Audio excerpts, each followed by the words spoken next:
कर्पूरगौरं करुणावतारं संसारसारं भुजगेन्द्रहारं सदा वसन्तं हृदयारविन्दे भवं भवानी सहितं शांति शांति शांति।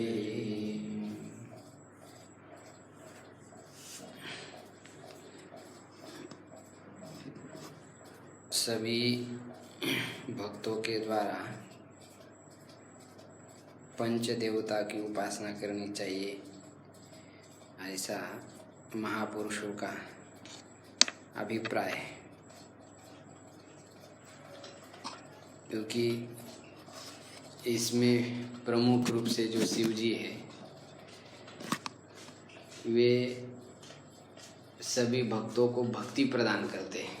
शिव जी भक्ति के आचार्य हैं और भक्ति के जो 5 अंग कहे, शांत, दास्य, सख्य, वात्सल्य और श्रृंगार, इन चारों अंगों से शिव जी परिपूर्ण है।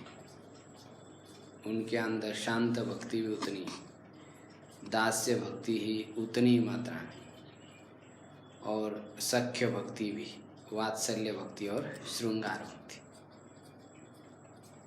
5 भक्ति के रस शिव जी के अंदर परिपूर्ण है। इसलिए किसी भी भक्त के अंदर भक्ति प्रकट हो गई तो उस भक्ति को पूर्ण रूप देने वाले शिव जी है। इसलिए हर एक व्यक्ति को शिव जी के पास जाकर के अपने आराध्य की भक्ति की याचना करनी पड़ती और शिव जी प्रदान करते हैं। गुजरात में श्री कृष्ण भक्ति के उपासक श्री कौन से भक्त हैं? नरसिंह मेहता जी।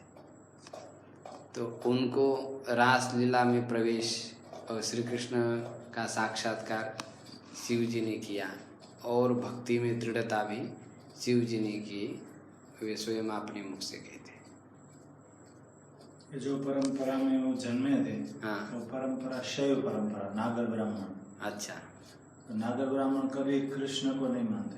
अच्छा, और शिव को ही हाटकेश्वर, हाँ, भगवान हाटकेश्वर महादेव। अच्छा, तो इस परंपरा में थे।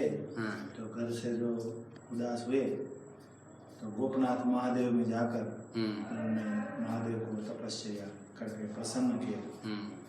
और अपने कीर्तन में भी लिखा है कि जब भी महादेव प्रसन्न हुए तो मुझे बोले कि जो भी चाहिए वो मांग लो। तो नरसिंह मेहता ने वो मांगा कि जो आपको प्रिय हो, जे हो या आपने वल्लभ ते आप वो दया करी। तभी वो कृष्ण का उन्होंने दीक्षा दिया, दर्शन करवाया, रासलीला में प्रवेश। नरसिंह मेहता तो एक भगवान में भक्ति प्रदान करने वाले वही है। इधर गोस्वामी तुलसीदास जी को भी श्री राम जी में दृढ़ भक्ति प्रदान करने वाले शंकर जी हैं, काशी विश्वनाथ जी। तो भक्ति जो है उनके उपासना के बिना प्राप्त नहीं हो सकती।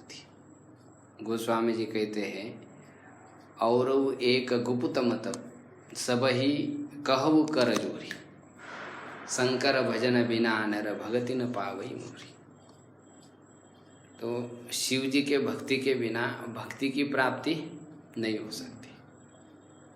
ऐसे ये सबसे बड़े महादानी लौकिक वस्तुओं का तो दान करते ही है, लेकिन लौकिक वस्तु को मांगने वाले से वे इतने संतुष्ट होते हैं ऐसा नहीं कहा जा सकता। जो भगवान की भक्ति, प्रेम, वैराग्य, त्याग मांगते हैं तो वे शिव जी को ज़्यादा प्रिय होते हैं। शिव जी उनके प्रति स्नेह रखते।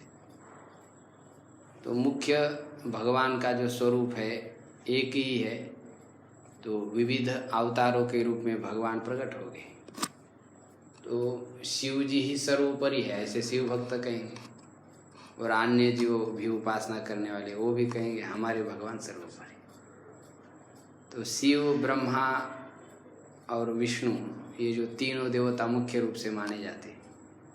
तो ये तो एक ही रूप है, केवल शक्ति के अलग अलग धारण करने के कारण ही इन तीनों के नाम अलग अलग पड़े। तो इसलिए शिव कहे अथवा विष्णु कहे, दोनों एक ही। शिवस्य हृदयम विष्णु, विष्णुश्च हृदयम शिव। तो दोनों अभिन्न ही है, उनमें कोई वैसा भेद नहीं। लेकिन एक अभेद में भक्ति नहीं हो सकती, भक्ति के लिए द्वैत चाहिए। हाँ, तो द्वैत स्वीकार करके एक दूसरे की भक्ति करते रहते। शिव जी अन्य राम कृष्ण आदि विग्रह की उपासना करते, और राम कृष्ण आदि विग्रह भी शिव जी की उपासना करते। सभी एक दूसरे की उपासना करते हैं ना, द्वेष नहीं करते परस्पर। बाद में भक्त लोग एक दूसरे भक्तों का द्वेष करते हैं, वो उनके अपने संकुचितता का, उनके दोष चित्त के मालिन्य का वह परिणाम है। लेकिन वस्तुतः दोनों के भक्त में द्वेष करने से एक प्रकार से उपास्य का ही क्या हो जाता है, अपराध हो जाता है। तो उससे भक्ति में फिर अंतराय हो जाता है, भक्ति फिर इतनी सुदृढ़ नहीं हो पाती।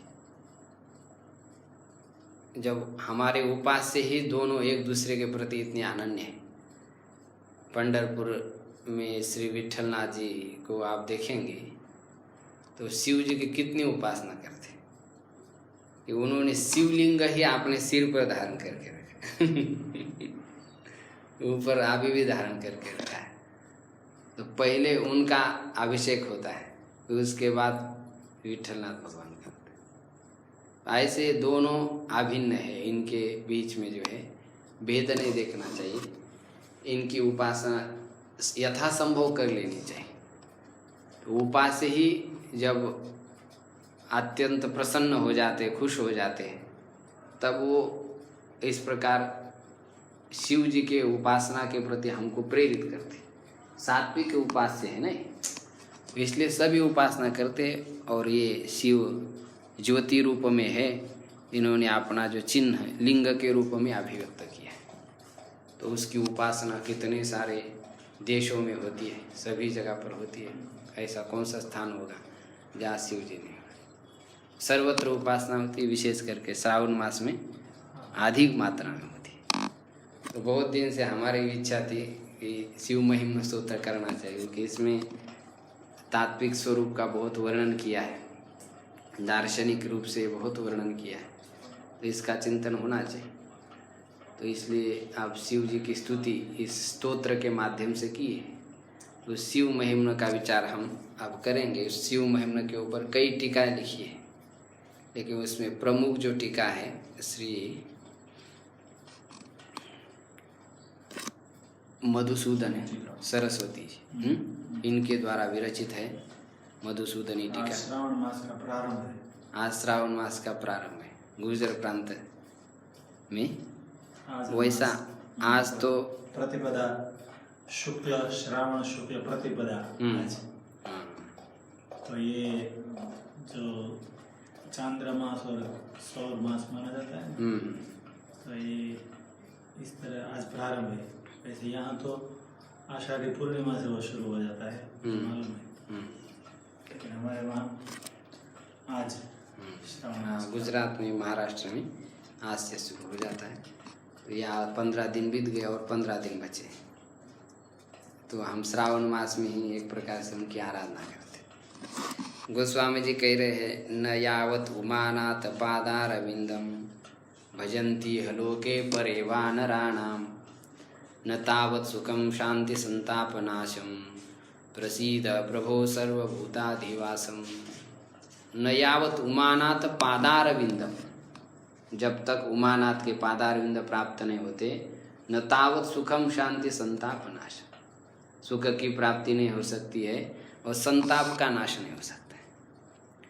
तो इसलिए उनकी उपासना करना आवश्यक है। उनकी उपासना करने पर ही मनुष्य को अपने आराध्य के प्रति प्रेम बढ़ता है। शिव जी की उपासना करने के लिए उपासना नहीं, अपने आराध्य के प्रति दृढ़ भक्ति हो जाए, इसलिए उनकी उपासना करनी, क्योंकि वो आउटर दानी है ना, सब कुछ देते। तमोगुण के अभिमानी देवता है, तो भौतिक ऐश्वर्य भी देते ही है, लेकिन जो अलौकिक संपत्ति भक्ति है उसको प्रदान करते। इसलिए उनके सामने जाकर के अब सभी लोग तो ऐसे न जानाम योगम, सभी कोई जप नहीं जानते, न जानाम योगम, न पूजा जानते, न अर्चन जानते, कोई नहीं जानते। नहीं तो भी ऐसे हम दुर्बल लोगों के ऊपर भी आप अनुग्रह करें, कृपा करें, इस भावना से, दैन्य भाव से उनके सामने जा कर के उनकी उपासना करनी चाहिए। उनके मंत्र आदि के माध्यम से तो की जाती है, लेकिन अब उनका कैसा स्वरूप है इसके माध्यम से यदि किया जाए तो उनकी प्रसन्नता हो जाती है। कोई भी व्यक्ति किसी के महिमा को पूर्ण रूप से समझ जाता है तो मनुष्य क्या हो जाता है, खुश हो जाता है। अब ये वहाँ से कितने महिमान्वित हैं, कोई समझे नहीं इनको, होगा। और यदि समझा कि अरे इनकी तो बड़ी महिमा है, तो खुशी होती है कि नहीं। पुत्र एक अपने पिता की महिमा समझे तो पिता को बड़ी प्रसन्नता होती है कि देखो मेरी महिमा समझता है, महिमा समझता है, स्वाभाविक वैसा व्यक्ति फिर उस व्यक्ति के प्रति बर्ताव करता है। तो महिमा अपने आराध्य की, उपास्य की, जिसकी हम भक्ति करते हैं उसकी समझना बहुत आवश्यक है। तो महिमा हम स्तोत्र के माध्यम से समझते हैं, और महिमा समझने से हमारे अंदर जो दोष होते हैं वो दोष न्यून हो जाते, कम हो जाते। तो दोष निवृत्ति के लिए महिमा समझना, और महिमा समझ करके वैसा हमारे उपास्य का वर्णन कर लेना, स्तवन कर लेना, अन्य लोगों को उस स्तवन में प्रेरित कर लेना, तो उससे हमारा ही उत्कर्ष बढ़ता है। उपास्य के हमने स्तवन किया, महिमा गाई, तो उपास्य को कोई अधिक मिलता है ऐसा तो कोई नहीं। उपास्य तो अवाप्त समस्त काम है, वो तो परिपूर्ण है। गंगा जी में क्या कमती है, कोई कमती है ही नहीं, लेकिन तो भी हम उसी का जल लेकर के उसी को कहते गंगा यही नमः, ये गंगे तुम प्रसन्न हो जा। कोई अलग से पुष्प ले जाने की भी आवश्यकता नहीं, उसी का जल लेकर के उसी को समर्पित करो तो क्या हो जाते, खुश हो जाते। ऐसी भगवान की महिमा है, अनंत है, उसका कोई और छोर तो ही नहीं। लेकिन उसमें से जितने हमारी बुद्धि को समझ में आ गए, उस बुद्धि के अनुसार उनकी महिमा गान करनी चाहिए, तब हमारे जो दोष है वो नष्ट हो जाते हैं। बहुत कुछ उपासना करते समय दोष हो जाते हैं, उनके भक्तों के दोष, आराध्य के दोष, उपासना के दोष, तो ये सारे प्रक्षालित हो जाते हैं। ये महिम्न स्तोत्र इसी प्रकार दोष के प्रक्षालन के लिए ही लिखा गया। कोई कुसुम दर्शन नामा, कोई एक गंधर्व है, पुष्पदंत आचार्य उनका नाम है। बैठे।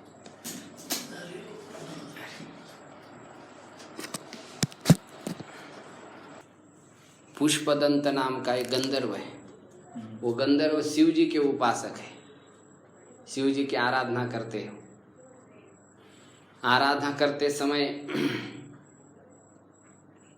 वे किसी राजा के उद्यान में से पुष्प चयन करके ले जाते, लेकिन वो बड़े ही शक्ति संपन्न भी थे। शिव जी की उपासना करते हुए छिप करके अंतर्धान होकर के कुसुम वन में जाते हैं और वहाँ के जो है पुष्प तोड़ लेते हैं।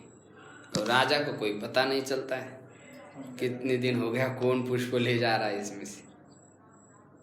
तो वो चोर की चोरी समझने के लिए उन्होंने शिव जी का जो निर्माल्य है वह निर्माल्य उस पुष्प वाटिका में डाल दिया, पुष्प वाटिका में फैला दिया, ताकि वो उसी शिव जी के निर्माल्य का उल्लंघन करेगा, और उल्लंघन करते ही उसकी जो अंतर्धान शक्ति वो नष्ट हो जाएगी।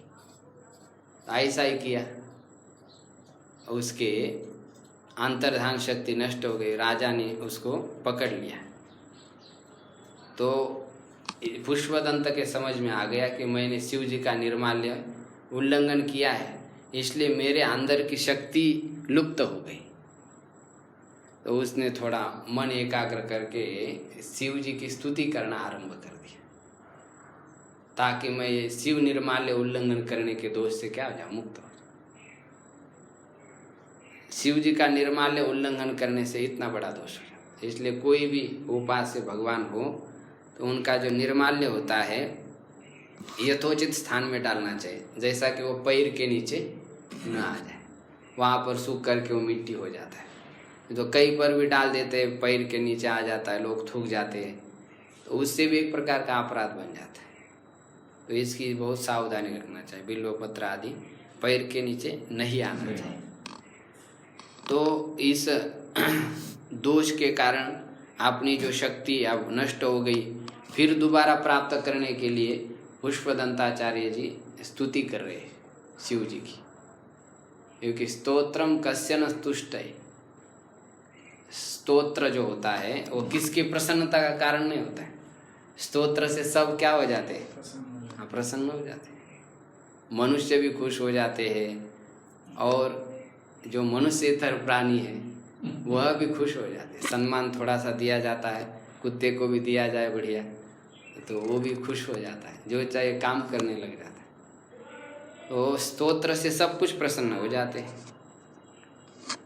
पत्नियां भी बहुत नाराज हो जाती है, तो पति लोग क्या करते हैं, उसकी स्तुति कर लेते हैं। हाँ, आज तो क्या बढ़िया आपने खाना बनाया, आज तो क्या आप बहुत ही मेरी लक्ष्मी जैसी विष्णु भगवान की सेवा करते, ऐसी सेवा कर रहे हैं। तो बस कहते बहुत बहुत तारीफ के फूल मत बांधिए आज क्या खा के आ गए, ऐसे कहते हैं। तो खुश हो जाते हैं, स्तुति से सब खुश हो जाते हैं, खिलखिलाट हो जाता है। तो देवता लोग भी स्तुति प्रिय होते हैं, स्तुति करते। परोक्ष देवा ही प्रिया, देवताओं की जो है परोक्ष स्तुति की जाती है। किसी वस्तु को निमित्त बना करके स्तुति की जाती है तो देवता बड़े प्रसन्न हो जाते हैं। परोक्ष प्रिया ही देवा, ऐसा वेदों में कहा गया। तो अब शिव जी का जो स्वरूप है वह दिव्य स्वरूप उन्होंने वर्णन किया है। यह महिम्न स्तोत्र कहा जाता है इसको, यद्यपि इसका नाम धुर्जटी स्तोत्र है। हाँ, धुर्जटी स्तोत्र आगे कहा जाएगा। धुर्जटी माने जटाधारी का यह स्तोत्र है।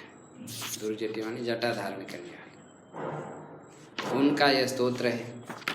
लेकिन इसमें महिम्न शब्द का प्रयोग ज़्यादा हो गया है। आदि में ही महिम्न शब्द आ गया, इसलिए इसका नाम पड़ गया महिम्न स्तोत्र। आदि में जो नाम होता है वही स्तोत्र का नाम होता है। जैसे कर्पूर शब्द किसी के आदि में है तो कहते कर्पूर स्तुति, कर्पूर गौरम करुणावतार, तो ये कर्पूर स्तुति होगी। आदि में कर्पूर शब्द है ना। तो इसमें 39 श्लोक है। शिखरिणी छंद में इसको बोला गया है। तो ये भी बहुत सुंदर छंद है। रसै रुद्रै छिन्ना यमनस भलागह शिखरिणी, ऐसा इस छंद का लक्षण वृत्त रत्नाकर ने दिया है। तो अब हम उसमें ये पहला श्लोक उच्चारण करते हैं। महिम्ना पारं ते परम विदुषो याद्य सदृशी स्तुति ब्रह्मादीनामपि तदवसन्नास्त्वयि गिरः अथावाच सर्व स्वमति परिणामावधिगृह्णन् ममापेश स्तोत्रे हरनिरपवाद परिकरः। श्री पुष्पादंताचार्य जी कह रहे हैं, हे हर, हरतीति हर, आप सब प्रकार के दोष का हरण करने वाले। जीव प्रकृति के साथ जब संबद्ध हो जाता है तो उसके अंदर कई दोष आ जाते हैं, उसको भी पता नहीं चलता है कितने हमारे अंदर दोष है। दोष है तो दुख भी है। तो दोष और दोषजन्य दुख दोनों का हरण करने वाले, सब कुछ हरण कर लेते शिव जी, कुछ भी नहीं रखते, इसलिए उनका नाम क्या है? हरा। भक्तों का सब कुछ हरण कर लेते, देते बहुत, आउटर दानी भी एक तरफ कहते हैं और एक तरफ कहते हैं हरण भी कर लेते, सब कुछ दुख का भी हरण कर लेते, संपत्ति भी हरण कर लेते। ऐसे एक पुराणों में कथा आती है, चांगुना की कथा। चांगुना बड़ी ही शिव जी की उपासक। चांगुना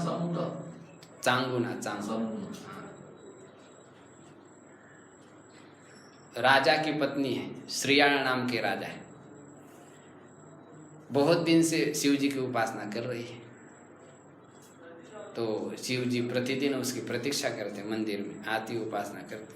एक बार पार्वती और नारद जी शंकर जी को कहने लगे कि देखो आपकी भक्ता है, कितने दिन से उपासना कर रही है, उसको पुत्र नहीं, तो उसको पुत्र दे देते तो अच्छा हो जाता, उसका वंश आगे बढ़ जाता। शंकर जी ने कहा वो इतनी निष्काम है कि मेरे को कुछ मांगती ही नहीं, मैं कैसा दूँ उसको। बोले आप जा कर के दे दो उनको तो अच्छा होगा।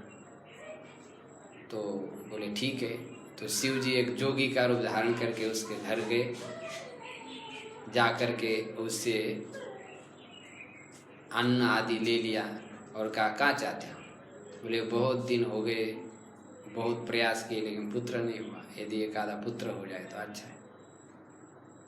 तो ठीक है, बोले ये प्रसाद खाओ, इससे तुमको पुत्र हो जाएगा, और फिर जब पुत्र हो जाएगा तो फिर मैं दोबारा आ जाऊँगा। ऐसा ही हुआ, बढ़िया सुंदर पुत्र हो गए। तो उस पुत्र का नाम चिलिया रखा, छोटा सा चिलिया। तो बड़ा ही सुंदर पुत्र पैदा हो गया, बड़े खेलने लगे उसके साथ। फिर नारद जी और पार्वती कहने देखो अभी आपने पुत्र संतान दे दिया, तो आप वो पुत्र में अटक गई, आप में उसका कोई प्रेम नहीं। शंकर जी ने कहा ऐसा नहीं, चांगुना तो चांगुना ही है, भले ही वो पुत्र में प्रेम करे लेकिन मेरे भी उसकी कोई भक्ति कम नहीं। परीक्षा लेकर के देखो फिर पता चलेगा। तो शिव जी ने बोला ठीक है, परीक्षा ले लेते। तो शिव जी गए चांगुना के घर में और जा कर के कहा कि चांगुना हमको बहुत भूख लग गई। उस चांगुना का नियम था कि उसको तो कोई मालूम नहीं शिव जी हमारे पास आए, एक शिव जी की पूजा करना, जो कोई अतिथि आए उसको बिना पेट से नहीं जाने, सबको कुछ खिला करके ही भेज देना। अब ये एक ऐसे स्मशान में रहने वाले तांत्रिक का रूप धारण करके चले और कहा कि मेरे को बहुत भूख लगी, मैं बनारस के लिए यात्रा के लिए जा रहा हूँ, मेरे को भोजन दे दो। तो कहा ठीक है बैठो। तो पानी वगैरह पिलाया। तो बोले क्या आप खाना चाहते हैं, आपके अनुसार स्वादिष्ट भोजन बनाए, आज्ञा कीजिए। तो बोले आप हमने स्मशान में रहने वाले हैं, हम तो मांस ही खाते हैं, तो इसलिए बहुत दिन से नरमांस नहीं खाया, आज नरमांस खाने की इच्छा हो गई।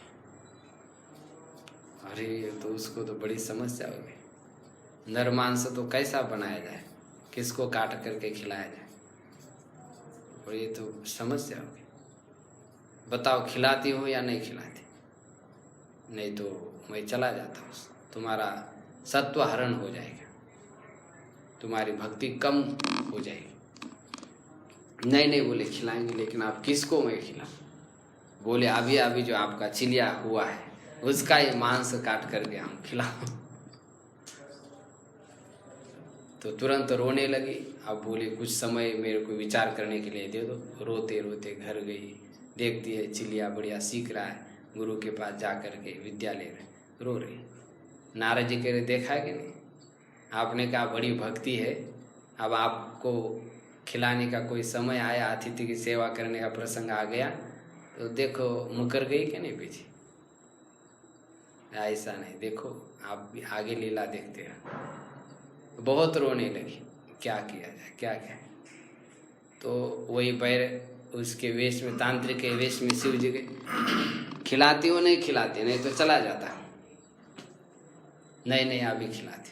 तो बहुत कठोर मन करके उसने अपने बच्चे को काट डाला और उसको पकाया और पका करके उसके सामने रख दिया। तो आप खाओ बोले। तो नारद जी ने कहा ये क्या हुई बात। वो केवल आपका नीचे धड़ जो है काट करके उसमें रखा है, क्या कहते हैं उसको, ऊपर रहता है लटकाते हैं, छिलका। हाँ छिंके के ऊपर रखा है और बाकी धड़ को ही पका करके आपको दे दिया है।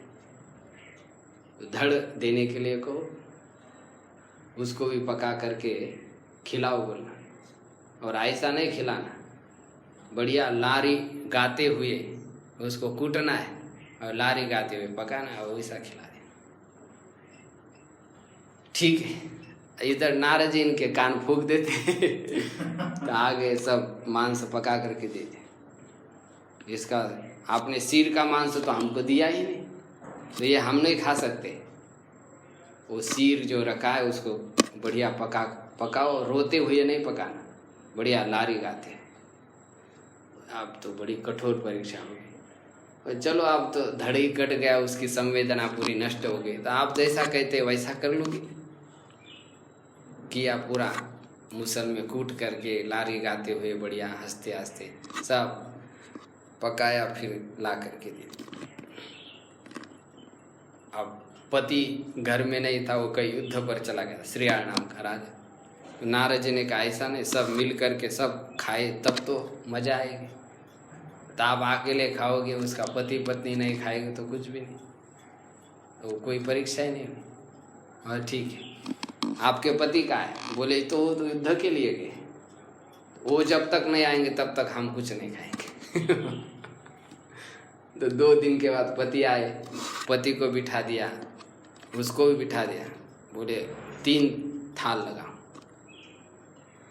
तो लगा दिया। बोले और 1 थाल किसको बुलाना चाहते? बोले इसमें चिलिया को बुलाओ खाने के लिए। तो पति कहा चिलिया तो कहीं घूमने खेलने के लिए गया, उसको तो कोई मालूम ही नहीं। अब वो चांगुना तो बड़ी हैरान हो गई, आप चिलिया को तो काट कूट करके इनके सामने परोसा, आप कहाँ से? तो कहा कि महात्मा आप क्या कह रहे, आपको होश है? अब चिलिया कहाँ से आएगा?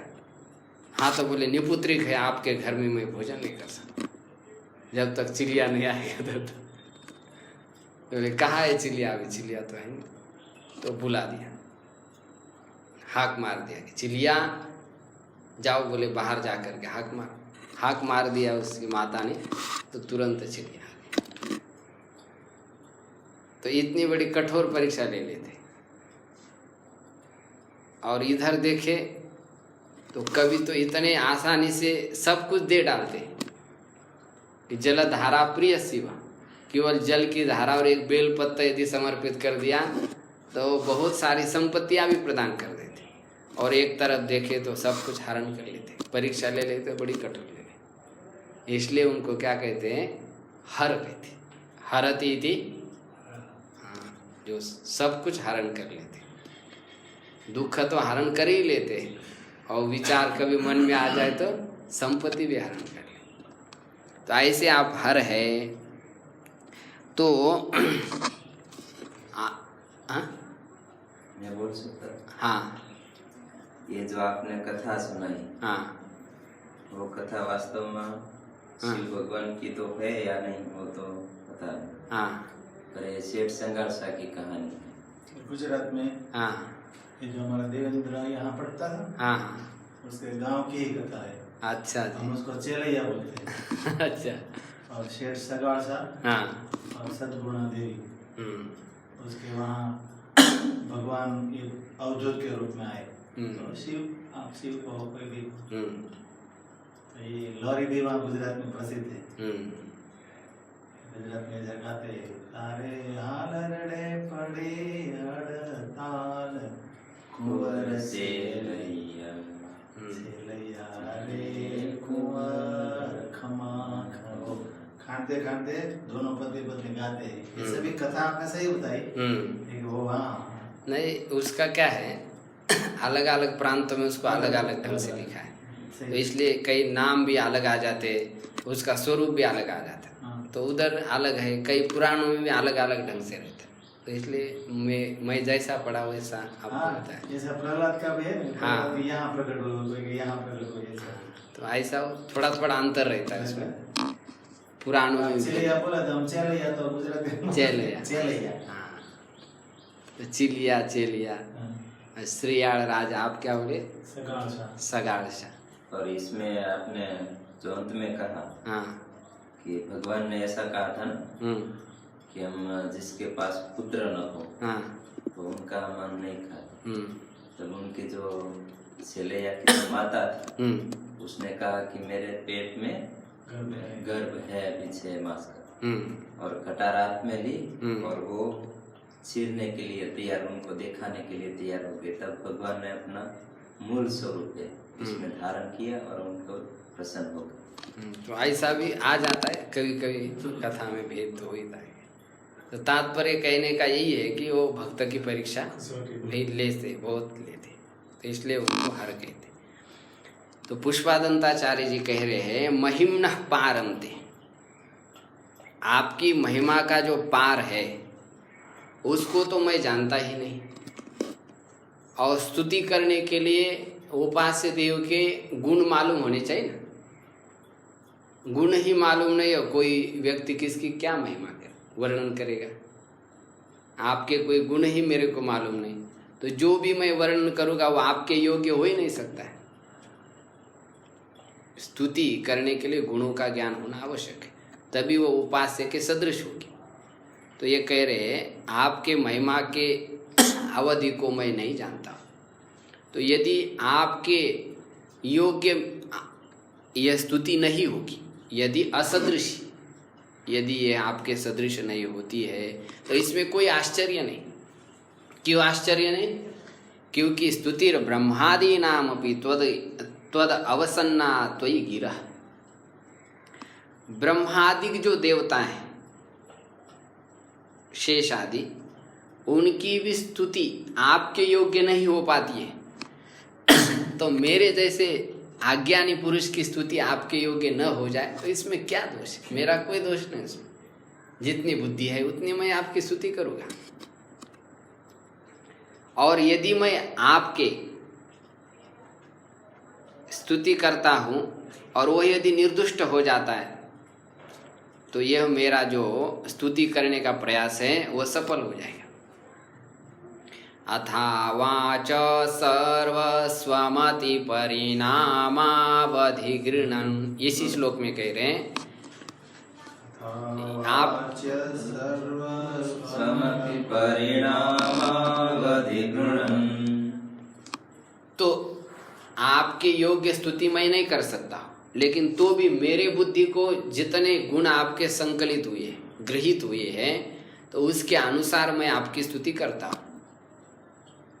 और वह स्तुति यदि क्या है, निर्दुष्ट है,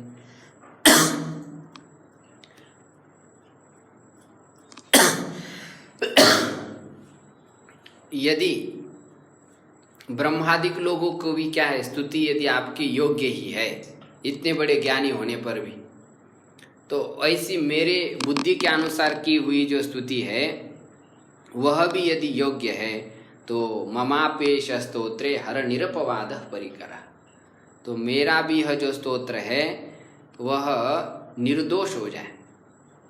परिकरः माने प्रयत्न मेरा स्तोत्र के विषय में निर्दुष्ट हो जाए। इस प्रकार अब वो प्रार्थना कर रहे हैं। अब इसमें जो टीका है इसके ऊपर आप ध्यान दीजिए। विश्वेश्वरम गुरुम नत्वा महिम्नाख्य स्तुते रयम पूर्वाचार्य कृत व्याख्या संग्रह क्रियते मया। विश्वेश्वर को नमन करके ये महिम्नाख्य जो स्तुति है पूर्वाचार्य को संग्रहित किया, पूर्वाचार्य ने संग्रहित की ये जो व्याख्या है उसको मैं यहाँ पर संग्रहित कर रहा हूँ। पूर्वाचार्य कृत व्याख्या, पूर्वाचार्यों के द्वारा जो व्याख्या की गई है उसका ही मैं यहाँ पर संग्रह कर रहा हूँ। एवं किल उपाख्यायते, इस प्रकार यहाँ पर उपाख्यान कहा जाता है। कश्चित किल गंधर्वराजः कस्यचित् राज्यः प्रतिदिनं प्रमदवन कुसुमानि हरन् आसीत्। ये जो कथा बताई ना, ये कथा शुरू में बता रहे कि कोई गंधर्वराज किसी राजा के प्रतिदिन प्रमदवन के कुसुमों को हरण कर रहा था। तो कौन हरण कर रहा है? तज ज्ञानाय शिव निर्माल्य लंघनेन मत पुष्प चौर्यस्य अंतर्धानादि का सर्वापि शक्ति विनक्ष्यते इति अभिप्रायेन राज्या शिव निर्माल्यम पथि निक्षिप्त। तो उसको जानने के लिए शिव निर्माल्य लंघन के द्वारा मेरे पुष्प का चोरी करने वाले की अंतर्धान शक्ति संपूर्ण नष्ट हो जाएगी। इसी अभिप्राय से उस राजा ने शिव निर्माल्य मार्ग में डाल दिया। तद अप्रतिसंधाय गंधर्व राजा, गंधर्व राज को तो कोई पता ही नहीं चला। तत्र प्रविशन इव कुंठित शक्ति ही बभूव। जैसे वो प्रवेश करने लगे तो वैसे ही उनकी शक्ति कुंठित हो गई। ततश्च शिव निर्माल्य उल्लंघनेन एव मम एतादृश वैकल्यम। और उसके बाद उस गंधर्व राज ने समझ लिया कि मैंने शिव के निर्माल्य का उल्लंघन किया है, इसलिए मेरी इस प्रकार की स्थिति हो गई। तो उसने एकाग्रता पूर्वक समझ लिया और समझ करके परम कारुणिक भगवंतम सर्व कामदम तमेव तुष्टा। परम कारुणिक जो भगवान सभी कामना को प्रदान करने वाले शिव जी, उसकी ही उन्होंने स्तुति करना आरंभ कर दिया इसी महिम्न स्तोत्र के द्वारा। अब इसके ऊपर टीकाकार कह रहे हैं, स्तुति करने के लिए स्तुति में क्या होता है? गुणों का कथन होता है, गुणों का वर्णन किया जाता है। अब हम लोगों को भगवान के गुण ही मालूम नहीं, तो इसलिए हम यथावत स्तुति नहीं कर पाते। दूसरे ने जो स्तुति कर दिया बस उसी को बोलते रहते। जैसा कहा वैसा बोले, जय जगदीश हरे तो जय जगदीश हरे, लेकिन वो जगदीश हरे कैसे कोई मालूम नहीं। तो ग्रंथकार अभी समझा रहे, ननु स्तुतिर नाम गुण कथनम। स्तुति किसको कहते हैं? गुणों के कथन को। तच्च गुण ज्ञानाधीनम। और वह गुण कथन जब गुणों का ज्ञान होगा तभी कर पाएंगे। अज्ञातस्य तस्य कथन असंभवात्। यदि गुण ही मालूम नहीं आपको, तब आप गुण कथन कैसा करेंगे? तथाच भगवतः गुणानाम अनंतत्वेन ज्ञातुम अशक्यत्वात्। और भगवान के गुण कितने अनंत है, तो उसको कोई जान सकता है क्या? और यदि जान जाएगा तो अनंत नहीं हो पाएगी। तो भगवान के गुण अनंत है, उसको कोई संपूर्ण रूप से जान ही नहीं सकता है। तो उनके गुण कथन रूप स्तुति कोई उनके अनुरूप नहीं कर सकता है। जब हम आपको पूर्ण रूप से जानेंगे तब आपके अनुरूप स्तुति हो पाएगी ना। पूर्ण रूप नहीं जान पाएंगे। अब इतने बड़े आप महिमाशाली है और हमने कहा ये हमारे गांव के सरपंच है ना, उनकी तरह ही काम करते। देखो क्या मूर्ख आदमी, सरपंच की तरह कह रहा है। मैं सारे दुनिया की व्यवस्था देख रहा हूँ और मेरे को कह रहा है सरपंच की तरह। तो वो आदमी नाराज हो जाएगा ना, खुश तो होगा ही। आननुरूप कथनम च उपहासा एव। और यदि व्यक्ति के अनुसार यदि स्तुति न की जाए तो उससे तो उपहास ही हो जाएगा। व्यक्ति का चुप बैठो चुप, क्या बोल रहे हो, ऐसा बोलेगा। तो इसलिए आप कह रहे हैं कि शिवजी आप ऐसा मत समझिए कि मैं जो है आपकी महिमा को नहीं समझ करके स्तुति कर रहा हूँ, ऐसा नहीं। तद अपनोदन व्याजेन स्वस्य अनौद्धत्यत्वं दर्शयन् भगवंतम स्तोतुम आरभते। तो वह जो अज्ञानता है गुणों की, उसके विषय में गर्वरहित होकर के वो भगवान की स्तुति आरंभ कर रहे हैं। हे हर, हर का अर्थ क्या? सर्वाणि दुखानि हरति इति हर। जो संपूर्ण दुखों को हरण करते हैं उसको क्या कहते? हर कहते। योग्य संबोधनम, ये संबोधन योग्य है शिव जी की। सर्व दुख हरत्वेनैव प्रसिद्धोसि न मम दुख हरणे पृथक व्यापारम करिष्यसि इति अभिप्राय। सभी के दुख का हरण करने में ही आप क्या है? प्रसिद्ध है। तो मेरे भी दुख आप हरण करो। आप मेरी शक्ति अंतर्धान हो गई है तो मेरे भी दुख का हरण, सभी के अंतर्गत मैं भी हूँ, तो अलग से मेरे दुख का हरण करो, ऐसी मैं प्रार्थना नहीं कर रहा। आपके लिए कोई मैं भार नहीं दे रहा। हे सर्व दुख, आप सभी दुख माने। कितने दुख होते हैं? 3 प्रकार के दुख होते हैं, आदि भौतिक, आदि दैविक और आध्यात्मिक। इन तीनों प्रकार के दुखों को तुम हर लो। जब तुलसीदास जी के ऊपर बहुत बड़ा संकट आ गया बनारस में, तब वहाँ पर भैरवनाथ की प्रार्थना करने, अब तुम ही मेरी रक्षा करो, ऐसी प्रार्थना। तभी फिर उनके दुख उन्होंने हरण किए। तो ते तव महिम्नः परम पारम अवधिम अविदुषा, मैं तुम्हारे महिमा के पार को नहीं जानता हूँ। एतावान एव महिमा इति इयत्ता अजानता, आपकी महिमा इतनी है इस प्रकार तो मैं जानता ही नहीं। तो आज्ञानी के द्वारा जो स्तुति की जाती है वह आपके योग्य नहीं हो सकती।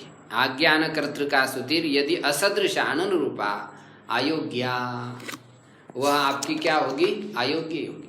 आज्ञानी पुरुष तो आपके समान स्तुति नहीं कर सकते। तत्तरी ब्रह्मादीनां सर्वज्ञानाम अपि गुणकथन रूपा गिरस्त्वयि विशेष अवसन्ना। तो ब्रह्मादि जो सर्वज्ञ लोग हैं, ब्रह्मा में कितना ज्ञान है? चारों वेदों का ज्ञान है। शेष भगवान में कितना ज्ञान है? और हमारे पास तो क्या है? कुछ भी नहीं, एक बुद्धि है छोटी सी, है? उसको भी आपने कमरे में क्या रखा है वही मालूम नहीं। और ये धुरंधर महाशय देखिए, शेष भगवान को कितने मुख है?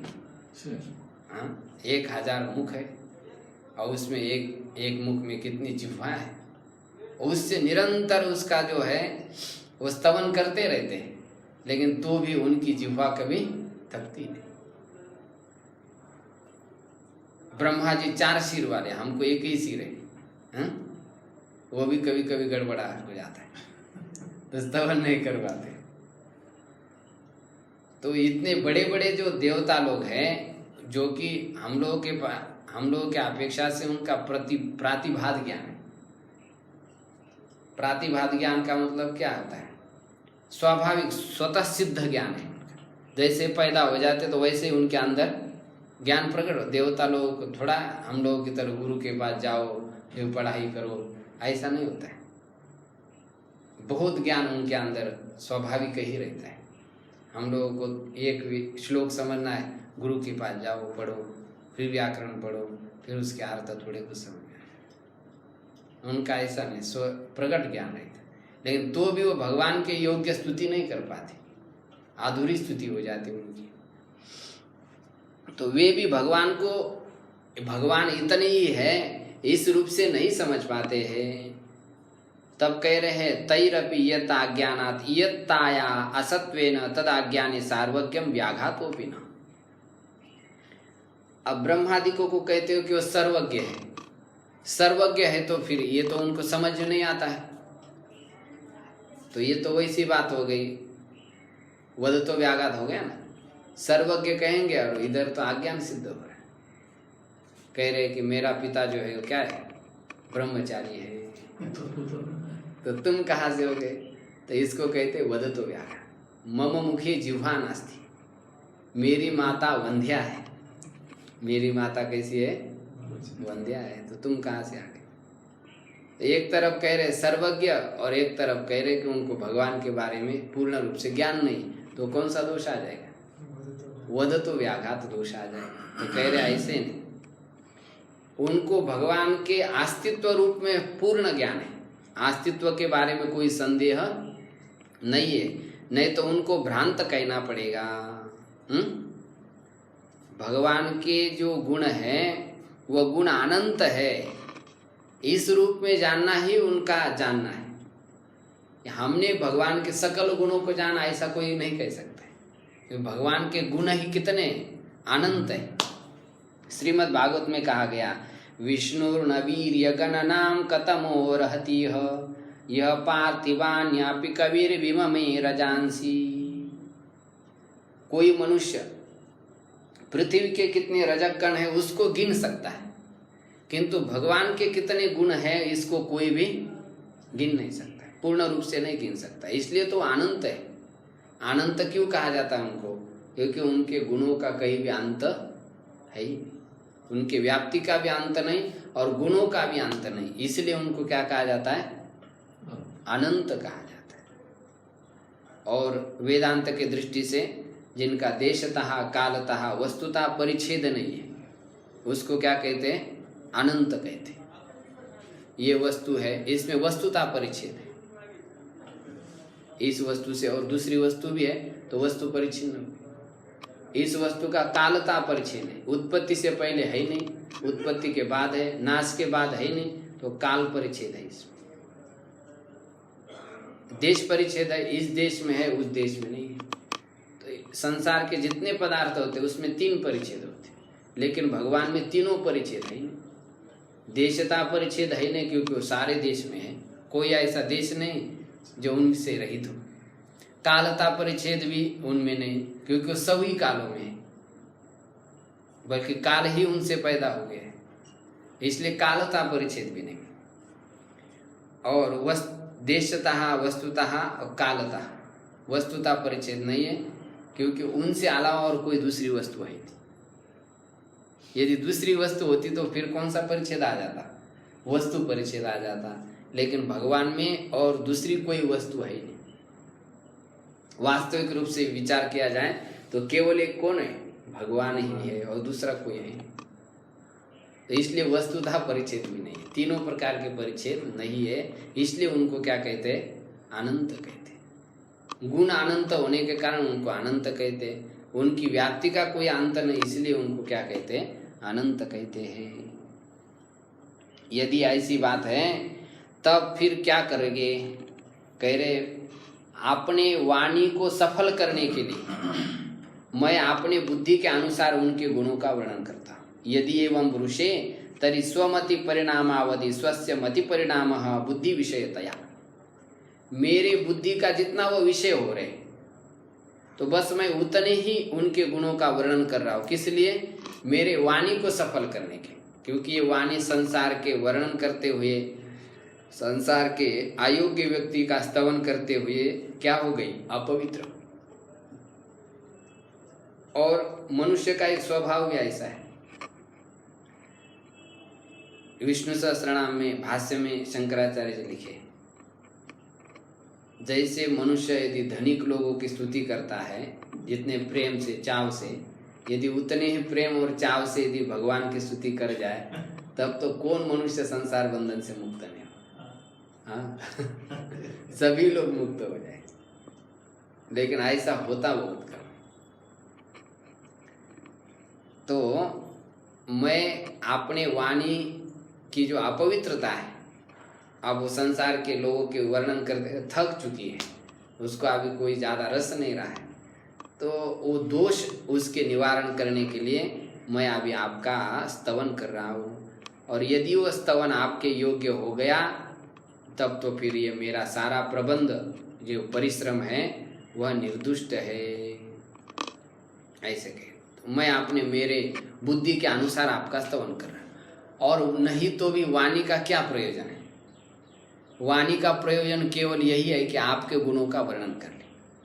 श्रीमद् भागवत में कहा, सा वाग यया तस्य घृणान गृणीते करौ च तत्कर्म करो मनश्च जिह्वा सती दादुर्के वसूते न चोपगायत्युरुगाय गाथाः इति श्रीमद् भागवत वचन।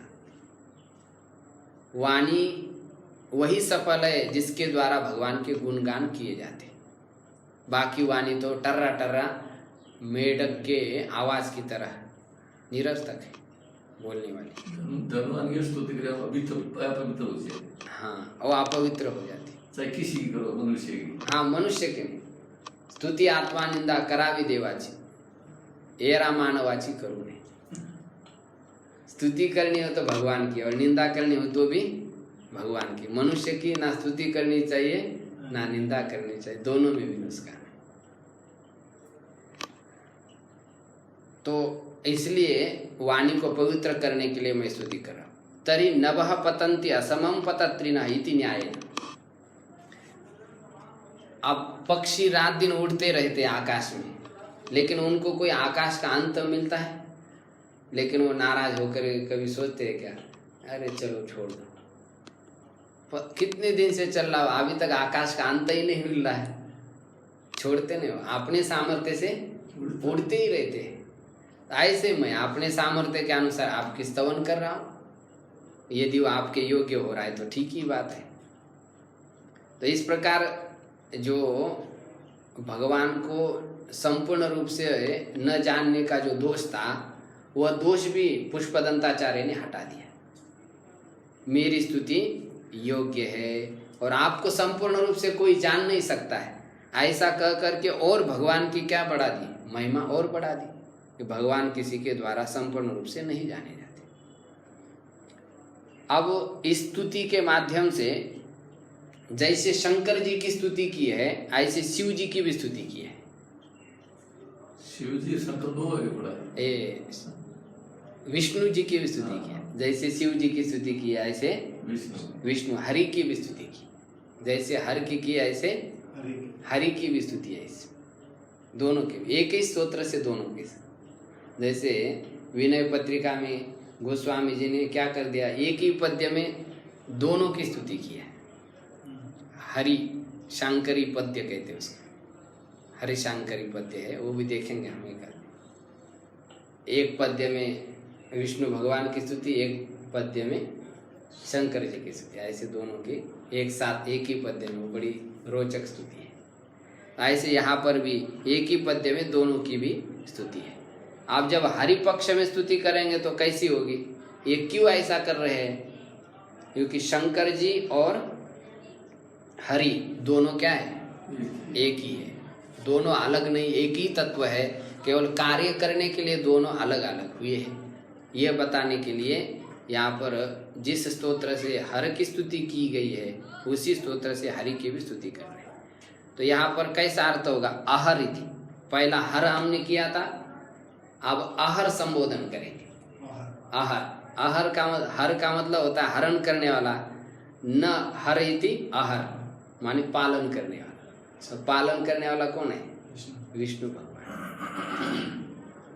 ये अर्थ हो गया। हरत इति हर संहरता, तद विरुद्ध अहर पालयिता इत्यर्थः। पालयिता वे विष्णु है और वे परम है। परम का अर्थात वो लक्ष्मी के पति है। परा माँ, सर्वोत्कृष्ट जो लक्ष्मी है उसके भी पति है। तो वे लक्ष्मी के पति होने के कारण वो अवश्य ही मेरा नाश नहीं होने देंगे। मेरे अंदर जो दरिद्रता है उसका भी वो क्या करेंगे, नाश करेंगे। तो बाकी सब समान ही जोड़ लेना। यदि मैं आपकी स्तुति कर रहा हूँ, यदि आपके सदृश नहीं है तो ठीक ही है, क्योंकि ब्रह्मादि लोग भी आपको नहीं जान पाते हैं। तब मेरी स्तुति यदि आपके अयोग्य है तो क्या हो गया, वो ठीक ही है। तो आप कैसे हैं, केवल ब्रह्मादिक लोगों के स्तोत्र के ही विषय, आपके स्तुति का पार ब्रह्मादि लोग ही जानते हैं, अथवा ब्रह्मादिक लोगों की जो स्तुति है उसका पार आप ही जानते हैं कि स्तुति करने में कितना श्रम होता है, स्तुति करने में क्या गुण होता है, क्या दोष होता है, इसको आप ही जानते हैं। विदुषा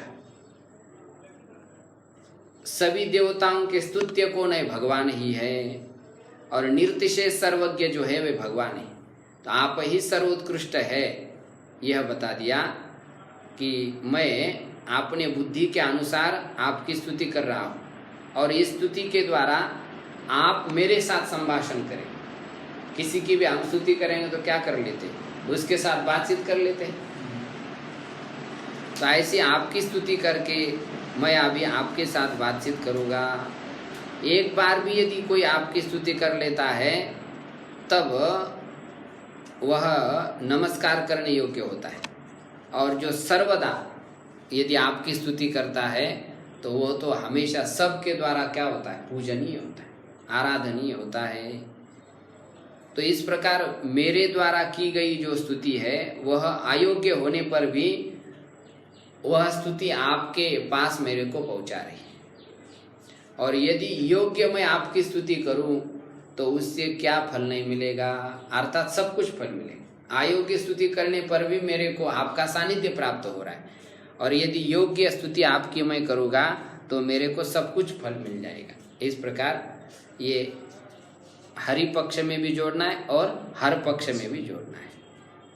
परम का अर्थ श्रेष्ठ, आप श्रेष्ठ, इस प्रकार दोनों संबोधन जोड़ सकते। ये संस्कृत में यहाँ पर समझाया है सब। ये भाव मैंने आपको बताए, पूरी पंक्ति नहीं पढ़ा का कि उसमें ज़्यादा पढ़ लेने से दिमाग कभी कभी गर्म हो जाता है, जो संस्कृत नहीं जानते उनके लिए। तो ये पहले श्लोक से पुष्पदंताचार्य ने ये कहा कि ठीक है, मैं आपके सभी गुणों को नहीं जानता हूँ, लेकिन तो भी मेरे बुद्धि के अनुसार मैं आपका वर्णन कर रहा हूँ। वो ठीक है, आप ही सबको सामर्थ्य देने वाले हैं, तो जितना सामर्थ्य उसके अनुसार है हम आपकी स्तुति करेंगे। और ये स्तुति निर्दुष्ट है, तब ये मेरा जो परिश्रम है वह सब क्या हो रहा है, सार्थक हो रहा है। इससे मेरे को बहुत खुशी हो रही है। ऐसा पहले श्लोक में बताया। अब दूसरे श्लोक में भगवान का जो स्वरूप है वह आकर्षक है। यद्यपि वाणी और मन का विषय नहीं होता है, उसका वर्णन करने में श्रुति भी डर जाती है, लेकिन तो भी भगवान के ऐसे गुण हैं कि उस गुण को देख करके स्वयं मन और वाणी क्या हो जाती है, आकृष्ट हो जाती है, और गुण वर्णन करने में वह प्रवृत्त हो जाती है। किसी व्यक्ति के बारे में बोलने में हम क्या हो जाते, कभी कभी ऐसे हो जाते कि वो प्रेरित हो जाते, करना ही पड़ता है। कितने लोग मना कर देते लेकिन मानते नहीं, नहीं हमको इनके बारे में ये बोल देना। आप कभी बड़े बड़े प्रोग्राम में देखिए तो बड़ी स्तुति करते, वाणी रुकती नहीं, आकर्षित हो जाते। हाँ, तो उनके बारे में बोलते हैं, गुणानुवाद करते हैं। ऐसे भगवान के गुण हैं जिनके बारे में मन और वाणी आकर्षित हो जाती है। इसी को अभी आगे द्वितीय श्लोक में कह रहे हैं। पुनरपि अस्तुत्यत्वेन एव भगवन्तं स्तौति पूर्वोक्तं स्वस्य ब्रह्मादि साम्यम उपादेय। पुनः अस्तुत्यत्वेन एव भगवन्तं, भगवान जो है मेरे द्वारा स्तुति करने योग्य नहीं है, लेकिन तो भी मैं उनकी स्तुति कर रहा हूँ। जब ब्रह्मादिक देवता भी उनकी स्तुति नहीं कर पाते हैं तो मैं क्या कर सकता हूँ, मैं तो कुछ भी नहीं कर सकता हूँ। लेकिन तो भी भगवान के ऐसे गुण हैं, वे मन और वाणी को खींचते हैं, इसलिए मैं उनकी स्तुति कर रहा हूँ। अतीत पंथानं तव च महिमा वाङ्मनसयो रतव्याव्याकृत्यायं चकितमभिधत्ते श्रुतिरपि सकस्य स्तोतव्या कतिविधगुणा कस्य विषयः वदेत्वर्वाचीने पतति न मनः कस्य न वचः। तव महिमा, तुम्हारे महिमा का जो मार्ग है, वांग मनसयोः अतीतः, वाणी और मन से अतीत है। मतलब वाणी के द्वारा नहीं कहा जा सकता है, मन के द्वारा सोचा नहीं जा सकता। ये तो वाचो निवर्तन्ते अप्राप्य मनसास, वाणी और मन आपके स्वरूप से वापस लौट आ जाती है। कभी वर्णन करने के लिए, कभी चिंतन करने के लिए मन जाता है, लेकिन फिर वो वापस लौट के आ जाता है। वो कुछ दिखाई नहीं देता उसके, केवल वाणी और मन ही नहीं, अत व्यावृत्यायं चकितमभिधत्ते श्रुतिरपि, श्रुति भी अतद व्यावृत्या साक्षात इदम इत्थम रूप से भगवान को वर्णन नहीं करती, तद भिन्न की व्यावृत्ति करती है। भगवान से भिन्न जो पदार्थ है, ये नहीं, ये नहीं, ये नहीं, ये नहीं, ऐसा वर्णन करती है। यम चकितम अभिधत्ते, जिस परमात्मा का विषय में कहते हुए वह डर जाती है श्रुति, तद भिन्न की व्यावृत्ति करके उस परमात्मा का विषय कहते हुए क्या हो जाती हो, डर जाती है। क्यों चकित हो जाती है? क्योंकि भगवान सबको प्रकाशित कर रहे हैं। संसार के सारे विषय को कौन प्रकाशित कर रहा है? भगवान कर रहे हैं। अब भगवान को यदि मैं प्रकाशित करोगी तो ये तो उनका छोटापन हो जाएगा। अब जो व्यक्ति सबको खाना खिला रहा है और उसको यदि कहे चलो आज हम आपको खिलाते हैं, तो एक प्रकार से क्या हुआ, दुस्साहस होगा कि नहीं होगा? जो भगवान सभी संसार को प्रकाशित कर रहे हैं और श्रुतियाँ उस भगवान को कह रही है प्रकाशन कर, इसलिए श्रुति डरती। ये कहीं ये दोष ना आ जाए कि देखो आज श्रुति के माध्यम से हमने भगवान को जाना, ऐसा नहीं। श्रुतियाँ का भी ज्ञान भगवान से ही होता है, तो श्रुतियाँ कैसे उनका ज्ञान कराएगी? लेकिन होता ऐसा ही है, आरोप तो होता ही है ना कि हमने भगवान को जाना, किससे जाना? तो वो वेद से जाना, ऐसा आरोप हो जाता है। ये श्रुति को संकोच लग जाता है कि लोग ऐसा कहेंगे मेरे को, तो इसलिए डरती है। सकस्य स्तोतव्य, वह किसके स्तोतव्य, स्तवन करने योग्य नहीं स्तोतव्य है। कतिविध गुणः कस्य विषय, उसके कितने प्रकार के गुण है और वह किसका विषय है। पदे त्वर वाचिने पतति न मनः कस्य न विजय, तो उस परमात्मा के जो आविर्भूत हुए, आर्वाचीन माने जो सगुण साक्षात्कार, सगुण साकार के रूप में प्रकट हो गए, उन भगवान के विषय में किसका मन और वाणी आकृष्ट नहीं होती। मतलब सबके मन और वाणी क्या हो जाते, परमात्मा के विषय में आकृष्ट हो जाते हैं, आकर्षित होकर के उनका वर्णन करने लग जाते हैं। जब यथावत हम समझते हैं ना, तभी आकृष्ट हो जाते हैं। जब समझते नहीं तो तब फिर ऐसे जो लोग दूसरे गा रहे हैं उसी का हम वर्णन कर रहे हैं। प्रकृति की महिमा जब कोई कवि एकादा समझ लेता है, पहाड़ को देख लेता है, नदी को देख लेता है, रहा नहीं जाता है, लेखनी लेकर के लिख डालता है। वसंत ऋतु के इतने पुष्प पत्र दिखाई देते, उसके इतने बड़े बड़े किताब लिख देते हैं। ये वो समझ जाता है ना उसकी महिमा। ऐसे हम यदि भगवान के बारे में यथावत समझे तो हमारी वाणी रही नहीं जाएगी, वर्णन करने के लिए स्वयं ही प्रेरित हो जाएगी। जैसे जल नीचे बहता है, ऐसी वाणी भगवान की तरफ ही खींच जाएगी स्वाभाविक रूप से। ऐसा जो कोई भगवान के प्रभाव को समझ लेता है तो किसका मन और वाणी उनमें आकर्षित नहीं होता है, अर्थात सबका हो जाता है जो उनको जान लेता है। यद्यपि संपूर्ण रूप से उनको नहीं जाना जाता है, लेकिन तो भी फिर भी कहने के लिए प्रवृत्त हो जाती है। सब जानत प्रभु प्रभुता सोई, तदपि कहे बिनु रहा न सोई। सब जानते हैं कि उनकी प्रभुता अनंत है, लेकिन तो भी कहे बिना कोई रहते नहीं। तो इस श्लोक का भावाशय हम कल देखेंगे। ओम पूर्णमदः पूर्णमिदं पूर्णात् पूर्णमुदच्यते पूर्णस्य पूर्णमादाय पूर्णमेवावशिष्यते।